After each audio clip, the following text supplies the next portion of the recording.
maling babak belur dihajar warga.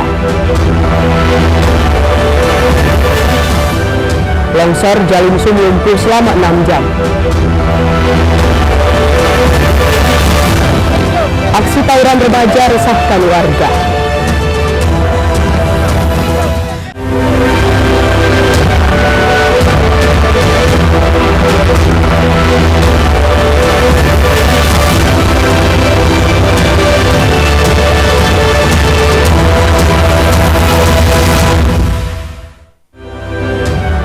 Selamat pagi pemirsa, kita bertemu kembali dalam program Audio Sumut Inspiring and Informatif. Selain 3 informasi utama tadi, kami juga akan menghadirkan sejumlah informasi menarik untuk Anda. Bersama saya Tania Slamitar, inilah Audio Sumut selengkapnya.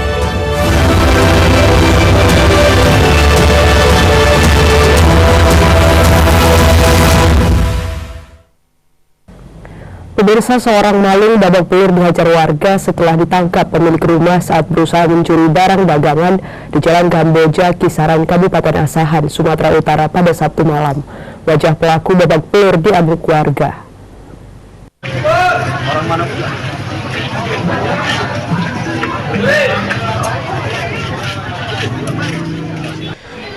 Seorang maling dikerumuni warga setelah diamankan pemilik rumah di Jalan Kamboja, Kisaran, Asahan, Sabtu malam. Warga yang geram sempat menghakimi tersangka hingga babak belur. Beruntung polisi dan Babinsa TNI yang tiba di lokasi langsung mengamankan tersangka dan meredam amarah warga agar tidak main hakim sendiri. Marnis, pemilik rumah, mengaku tersangka masuk ke dalam rumahnya. Kemudian tersangka terpergok anak pemilik rumah dan langsung ditangkap. Belum ada barang yang berhasil dibawa tersangka saat melakukan pencurian.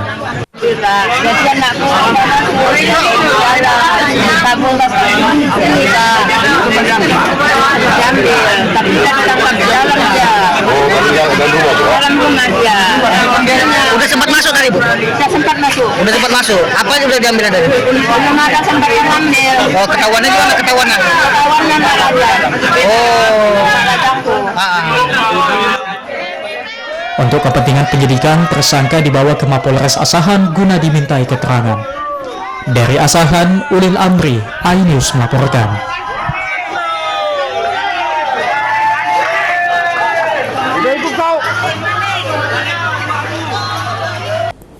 Pemirsa, polisi sektor Medan Labuhan berhasil menangkap tersangka yang mengangkut jasad wanita di atas becak motor di kawasan Desa Manunggal, Deli Serdang, Sumatera Utara 2 pekan lalu.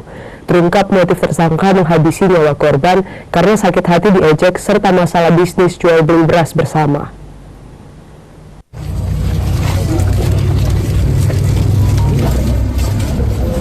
2 pekan pasca viralnya video seorang pria yang mengangkut dan gagal membuang jasad seorang wanita di atas becak motor di kawasan Jalan Veteran Pasar 10 Gang Keluarga, Desa Manunggal, Kecamatan Labuhan Deli, Kabupaten Deli Serdang. 2 pekan lalu, unit Reskrim Polsek Medan Labuhan berhasil menangkap tersangka RB 46 tahun, warga Kecamatan Medan Marelan, Kota Medan. Kedua kaki tersangka juga harus ditembak polisi karena melawan petugas saat ditangkap di kawasan Kabupaten Kampar, Provinsi Riau. Kapolres Pelabuhan Belawan AKBP Joshua Tampumulon menjelaskan pihaknya masih mendalami dan memeriksa tersangka. Namun terungkap motif tersangka menghabisi nyawa korban lantaran sakit hati diejek serta terlibat permasalahan bisnis jual beli beras, di mana tersangka telah menjual rumah dan memberikan puluhan juta uangnya kepada korban, namun tidak mendapatkan hasil sesuai perjanjian. Selain itu terungkap tersangka sempat melakukan hubungan suami istri dengan korban sebelum mencekik leher korban hingga tewas. Hasil pemeriksaan sementara, menurut keterangan dari tersangka, dia hanya sakit hati karena diejek oleh si korban. Kemudian si korban tersebut pernah meminjam utang, ya, bisnis beras kepada si tersangka. Nah, ini belum dibayar atau dilunasi oleh si korban. Di mana menurut keterangan si tersangka, dia hanya meminjamkan uang tersebut adalah hasil penjualan rumahnya. Sehingga selama ini si pelaku tersebut tinggal di rumah si korban yang diketahui oleh suami si korban. Dari peristiwa ini, petugas berhasil menyita sejumlah barang bukti, mulai dari jaket berwarna hitam yang dikenakan tersangka, sepeda motor yang digunakan tersangka, sepeda motor korban, dan becak motor yang digunakan untuk mengangkut jasad korban. Untuk mempertanggungjawabkan perbuatannya, tersangka terancam hukuman 7 tahun hingga 15 tahun penjara. Dari Medan, Sumatera Utara, Yuda Bahar, iNews melaporkan.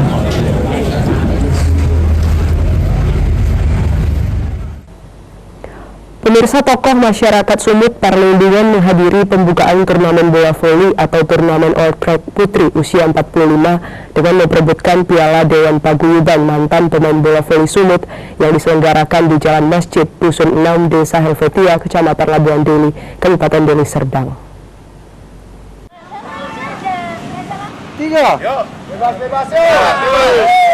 Guna mendukung kemajuan olahraga di Sumatera Utara, khususnya cabang olahraga bola voli, tokoh masyarakat Sumut Parlindungan Purba menghadiri pembukaan turnamen bola voli atau turnamen All Track Putri usia 45 dengan memperebutkan Piala Dewan Paguyuban mantan pemain bola voli Sumut yang diselenggarakan di Jalan Masjid, Dusun 6, Desa Helvetia, Kecamatan Labuan Deli, Kabupaten Deli Serdang. Uniknya lagi, semua peserta dalam pertandingan ini merupakan mantan wasit dan mantan pemain bola voli yang sudah berprestasi baik di tingkat provinsi bahkan nasional. Menurut tokoh masyarakat Sumut Parlindungan, yang dicari pada ajang ini bukan hadiah, namun yang terpenting adalah kebersamaan dan juga silaturahmi. Dalam kesempatan ini, Parlindungan juga mengajak masyarakat untuk selalu menjaga kesehatan dengan berolahraga, sekaligus menggelorakan bola voli sebagai olahraga populer di masyarakat. Hal senada juga disampaikan oleh Ketua Paguyuban mantan pemain bola voli Sumut, Iriatmo. Saya merasa berbahagia kembali ketemu dengan teman-teman setelah hampir 20-30 tahun kami berpisah di lapangan. Karena bola voli ini adalah olahraga rakyat ya. Lahannya nggak terlampau luas dan silaturahmi cukup kuat. Jadi paguyuban ini ada di Sumatera Utara, ini Bang Irianmo yang mendorong.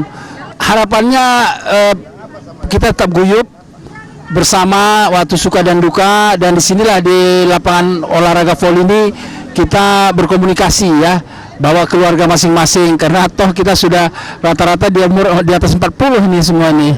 45 ke atas, dan saya pikir makin bijaksana dan persaudaraan makin kuat. Dan ini kita gelar berkisar 21 hari. Nah, pertandingan setiap Sabtu dan Minggu, karena memang waktunya ini adalah waktu ibu-ibu, adalah poli gembira.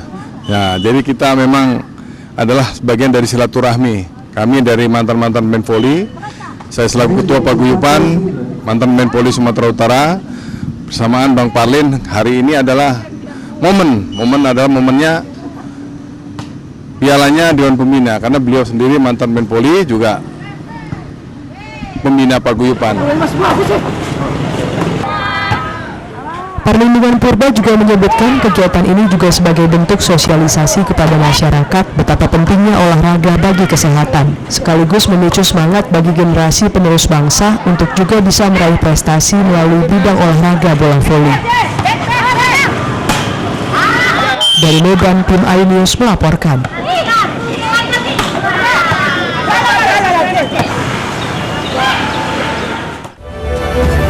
Pemirsa, terkait pemecatan Gibran minta wartawan tanya PDIP. Tetaplah bersama kami di iNews.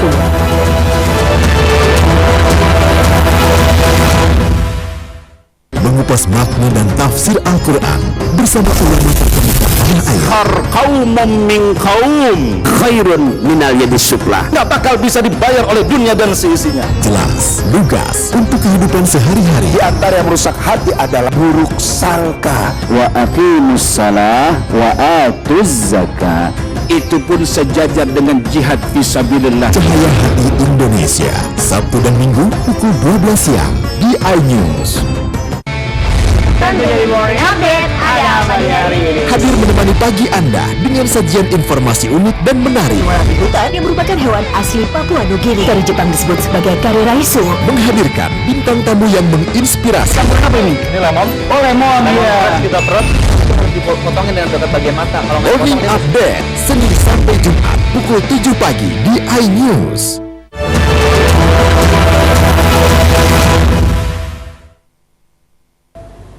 Terima kasih Anda masih bersama kami di iNews Sumut, inspiring and informatif. Pemirsa, arus lalu lintas di jalur lintas Sumatera Medan Padang di Mandailing Natal, Sumatera Utara lumpuh total selama lebih dari 6 jam. Ribuan kendaraan terjebak menunggu pembersihan material longsor perbukitan dengan mengerahkan alat berat. Longsornya perbukitan diakibatkan tingginya intensitas hujan yang turun dalam beberapa pekan terakhir.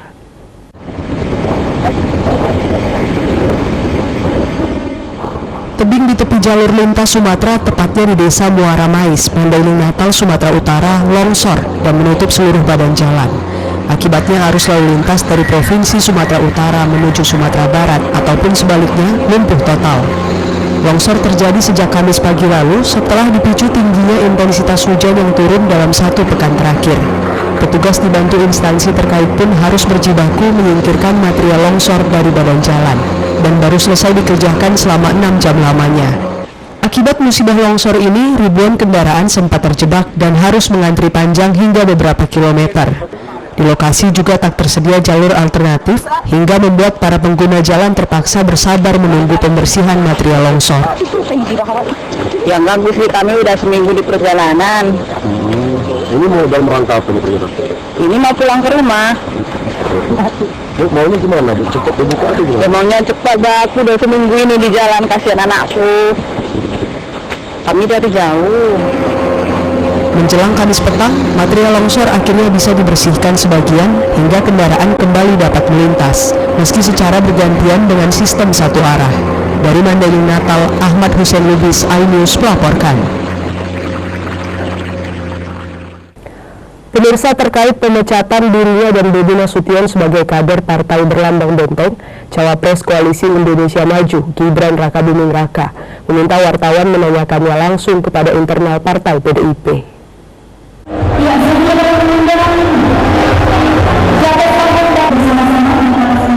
Di tengah safari politiknya di Kota Medan, Sumatera Utara, Cawapres Koalisi Indonesia Maju, Gibran Rakabuming Raka berkomentar terkait pemecatan dirinya dan iparnya, Bobi Nasution sebagai kader PDIP. Kepada awak media, Gibran menyebut untuk persoalan ini yang berkomentar biarlah internal PDIP saja. Gibran juga mengaku tak mau ikut campur. Bahkan saat ditanyai tentang geng Solo, Gibran juga menjawab tidak mengetahui hal tersebut dan tidak tahu siapa itu geng Solo. Terkait dugaan keberpihakan Polri terhadap pasangan Capres Prabowo Gibran, Gibran menyebut silahkan dibuktikan saja jika ada kecurangan-kecurangan dan proses sesuai dengan ketentuan yang berlaku. Rekomendasi apa? Pemecatan terhadap Mas Bobi seperti apa Mas komentarnya Mas? Oh, itu yang komentar biar dari internal PDI Perjuangan aja ya, saya nggak ikut-ikut ya, makasih. Soal geng Solo, ada isu geng Solo, Nggak tahu siapa itu geng Solo. Sabar ya Bu, Siapa itu? nanti sabar ya Bu. Saya nggak tahu siapa itu geng Solo ya, makasih ya. Makasih. Usai menghadiri konsolidasi Koalisi Indonesia Maju, Gibran melanjutkan agenda safari politiknya dengan bertemu influencer Kota Medan dan penggiat UMKM. Dari Medan, Ahmad Ridwan Nasution, iNews melaporkan. Pemirsa, dalam rangka menyalurkan corporate social responsibility sebagai wujud kepedulian sosial kepada masyarakat, PT Perkebunan Nusantara II menggelar bakti sosial pengobatan gratis dan pasar murah di halaman parkir Masjid Ubudiyah Alawiyah, PTPN 2 Tanjung Morawa, Kabupaten Deli Serdang. Secara resmi kami nyatakan dibuka. Sebanyak 75 anak istimewa mendapat bantuan berupa Al-Quran, sajadah, uang saku dari PTPN 2 dalam rangka menyalurkan corporate social responsibility sebagai wujud kepedulian sosial kepada masyarakat. Tidak hanya itu, PTPN 2 juga memberikan bantuan kepada 50 anak stunting berupa daging ayam tanpa tulang 2 kg dan 30 butir telur ayam. Penyerahan kursi roda juga dilakukan kepada 5 anak penyandang disabilitas. Pemberian bantuan ini pun diserahkan langsung oleh Direktur PTPN 2, Irwan Pranginangin. Selain itu, PTPN 2 juga menyalurkan bantuan betor pengangkut sampah kepada Kecamatan Tanjung Morawa dan 50 tenda anti hujan kepada para abang betor, berikut 5 kg gula dan minyak goreng. Kegiatan ini juga disertai pemeriksaan kesehatan gratis dan donor darah serta pasar murah dengan menjual beras 5 kg, gula pasir 1 kg, dan minyak goreng 1 liter yang dikemas dalam satu paket seharga Rp70.000. Direktur PTPN 2 Irwan Pranginangin mengatakan kegiatan bakti sosial ini merupakan bagian dari upaya PTPN 2 untuk meningkatkan kepedulian sosial bagi lingkungan, khususnya warga masyarakat Tanjung Morawa. Ini adalah menjawab di mana PTPN 2 ingin hadir di tengah masyarakat dan memberikan kontribusi. Kita melihat tadi betapa antusiasnya masyarakat bisa menerima bantuan berupa kursi roda untuk bisa berjalan, kemudian juga anti stunting bisa berikan makanan khusus. Kemudian juga kita melihat tadi bagaimana kepada anak-anak yang berkebutuhan khusus dan juga yatim. Ini adalah wujud kepedulian PTPN 2 untuk selalu hadir memberikan kontribusi. Ini akan berlanjut setiap tahunnya atau gimana, Pak? Tidak hanya setiap tahun, tapi ini sudah menjadi agenda perusahaan. Secara berkala kita lakukan, kalau misalkan untuk anak yatim minimal 3 bulan sekali sudah kita lakukan. Tapi ke depan hal ini akan terus kita tingkatkan sejalan dengan semakin membaiknya kondisi perusahaan tadi. Harapannya dengan ada bantuan ini pada masyarakat apa? Kita berharap masyarakat bisa merasakan kehadiran PTPN 2 untuk meringankan apa yang menjadi kebutuhan masyarakat saat ini. Perlu juga kita ketahui, sebenarnya PTPN 2 tidak hanya hadir saat ini saja. Pada waktu kita mengalami pandemi, PTPN 2 hadir memberikan harapan murah dan kita menjadi salah satu perusahaan yang untuk menjaga penyangga ekonomi berupa memberikan sembako dengan harga terjangkau kepada masyarakat. Kegiatan bakti sosial PTPN 2 ini juga dihadiri Senior Eksekutif Vice President Business Support Syahriadi Siregar, Senior Eksekutif Vice President Operation Dedi Gurning, Kadis Sosial Deli Serdang, Kadis Lingkungan Hidup Deli Serdang, Camat Tanjung Morawa, Pengurus Ikatan Keluarga Besar Istri PTPN 2, dan Direktur Anak Perusahaan PTPN 2. Dari Deli Serdang, Amiruddin, iNews melaporkan. Pemirsa, sebanyak 425 mahasiswa Sekolah Tinggi Bina Karya Kota Tebing Tinggi, Sumatera Utara melakukan upacara wisuda. Selain itu, Yayasan STI Bina Karya saat ini juga boleh berbangga hati. Pasalnya mulai tahun 2023 ini, perkuliahan pasca sarjana sudah resmi dimulai.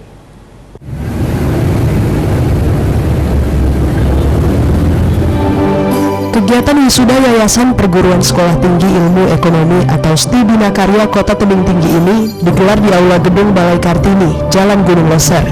Wisuda tahun 2023 ini diikuti oleh 425 mahasiswa yang terdiri dari 411 sarjana S1 Manajemen Ekonomi serta 14 orang D3 Akuntansi. Dalam kesempatan ini, PJ Wali Kota Syarmadani yang hadir langsung dalam pelaksanaan wisuda mengucapkan selamat untuk Yayasan Bina Karya yang sudah dapat meluluskan ribuan wisudawan selama berdirinya Yayasan STI. Pihak yayasan berharap wisuda tahun 2023 ini agar para wisudawan bisa menjadi agen perubahan, baik di sektor bisnis maupun dalam ilmu pengetahuan dan teknologi, mengingat adanya perkembangan yang sangat cepat dalam penerapan ilmu pengetahuan dan teknologi di era digitalisasi. Selain itu, pihak yayasan juga berharap agar para wisuda ini berjiwa wira swasta dan terus mengembangkan ilmu yang sudah didapatkan selama belajar di Bina Karya.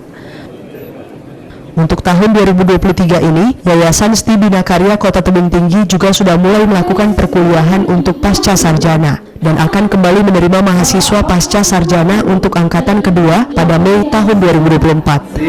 Pada hari ini wisuda STI Bina Karya Tebing Tinggi yang 18 sampai 1 yang 19 untuk diploma 3. Harapan kami kedepannya STI Bina Karya akan makin maju dan alumni kami akan semakin mampu untuk beradaptasi pada perubahan teknologi khususnya pada era digitalisasi dengan menerapkan ilmu ekonomi.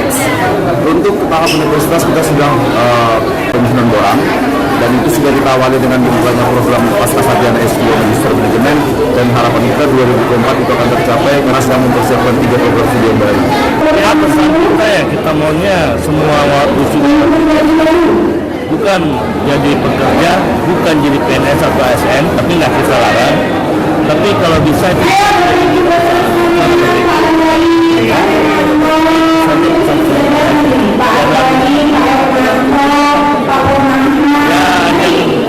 malasnya untuk belajar lah, harus terus belajar. Terima kasih. Kegiatan diakhiri dengan pemberian penghargaan dan beasiswa bagi mahasiswa yang berprestasi. Dari Kota Tebing Tinggi, Abdullah Sani Hasibuan, iNews melaporkan.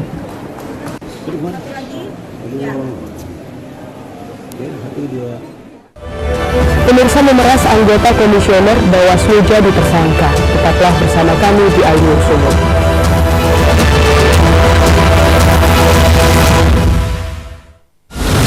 Menyoroti kecurangan, Hasan saya itu 580 tersangka. Dan nggak lama lah saya pasti lawan.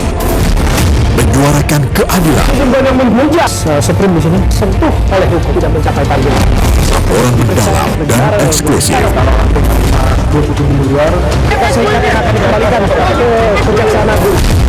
AB Plus setiap minggu pukul 8 pagi di iNews. Temani weekendmu bersama program kuliner spesial. Kalaparan, eksplor gokil wisata kuliner. Tempat makan yang jarang terekspos. Food Diary, mengupas sejarah kuliner, hidangan viral dari Nusantara sampai mancanegara. Mantap. Saksikan Kuliner Special Weekend, Sabtu dan Minggu, pukul 10 pagi di iNews.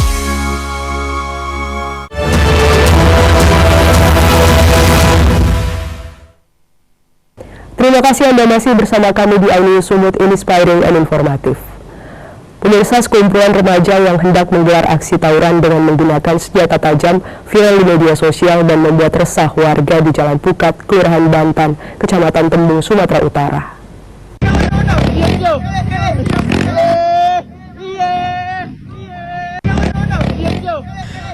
Aksi sekumpulan remaja yang membawa senjata tajam nyaris terlibat tawuran terjadi sekira pukul 2 pagi dini hari.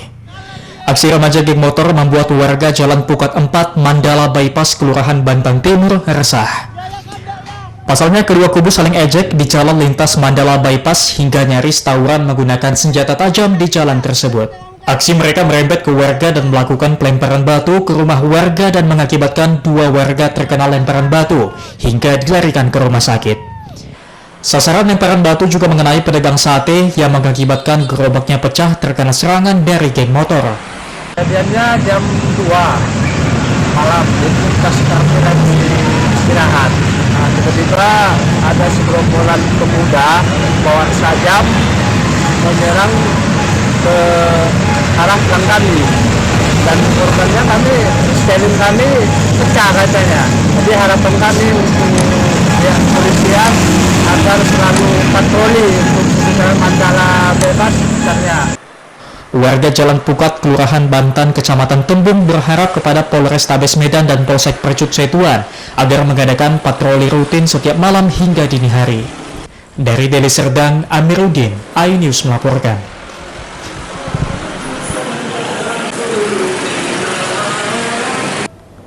Pemirsa, Kepolisian Daerah Sumatera Utara menetapkan anggota Komisioner Bawaslu Medan, Azlan Syah Hasibuan, dan satu rekannya Fahmi Wahyudi Harahap menjadi tersangka dalam kasus pemerasan terhadap caleg DPRD Kota Medan. Keduanya dinyatakan bersalah karena melakukan praktik suap demi melancarkan proses administrasi caleg anggota legislatif Kota Medan.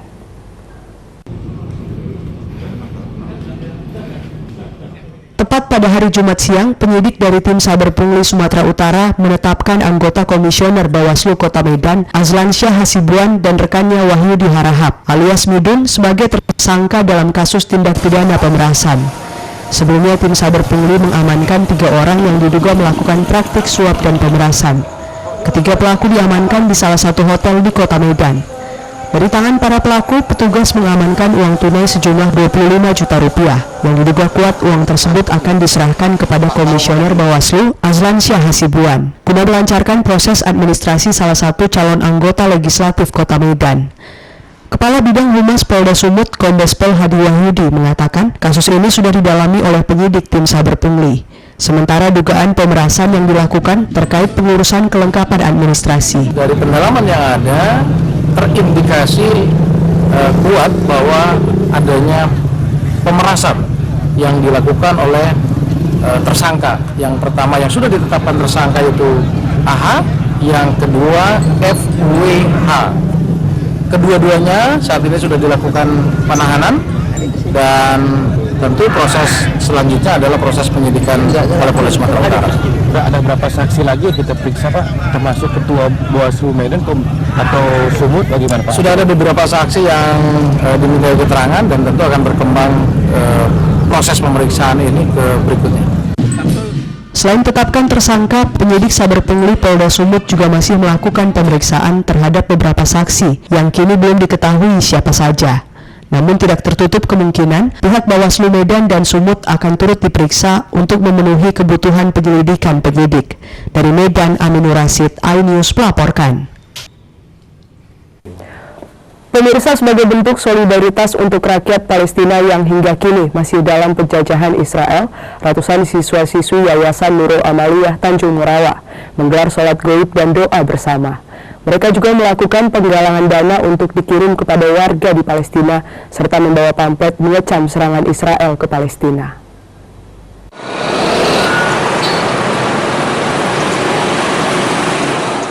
Ratusan siswa-siswi menggelar sholat gaib dan doa bersama sebagai bentuk solidaritas untuk rakyat Palestina yang hingga kini masih dalam penjajahan Zionis Israel. Pasalnya menurut mereka tak hanya rakyat sipil dewasa yang menjadi korban, namun juga ratusan anak-anak dan perempuan juga turut meninggal dunia akibat kotanya dibombardir Israel. Tidak hanya sholat gaib dan doa bersama, ratusan siswa-siswi dan pihak yayasan yang dipimpin oleh Kepala Madrasah Sanawiyah Nurul Amaliyah juga melakukan penggalangan dana bantuan untuk nantinya dikirim ke negara Palestina. Ketua Yayasan Pendidikan Nurul Amaliyah, Bambang Irawan, mengatakan bahwasannya ini merupakan bentuk kepedulian dan keprihatinan siswa dan siswi, serta keluarga besar YP Nurul Amaliyah kepada warga Palestina. Dan dana yang berhasil terkumpul senilai 18 juta rupiah yang nantinya akan disalurkan ke warga Palestina melalui dompet duafa Sumatera Utara. Alhamdulillah, sumbangan ini memang sudah ada dari sebelumnya. Barulah kita untuk menyumbangkan ini. Sumbangan ini disalurkan kemana nih Pak? Insya Allah sumbangan ini akan kita salurkan di saudara kita di Palestina. Sabsannya untuk seluruh umat muslim kita, ya kita bermohonlah rendah hati kita untuk menyumbangkanlah seikhlas hati untuk saudara kita ini di Palestina ini, karena mereka membutuhkan kita. Artinya dari sekecil apapun yang kita rasakan, dan mereka pun yang merasakan juga dari hasil sumbangan kita. Dalam aksinya, para siswa dan siswi juga membawa pamflet mengecam serangan kekejaman Israel di Palestina dan meminta perang segera dihentikan. Karena dampak peperangan adalah rakyat sipil, terutama anak-anak yang menjadi korban keberingasan tentara Israel. Dari Deli Serdang, Amiruddin, iNews melaporkan.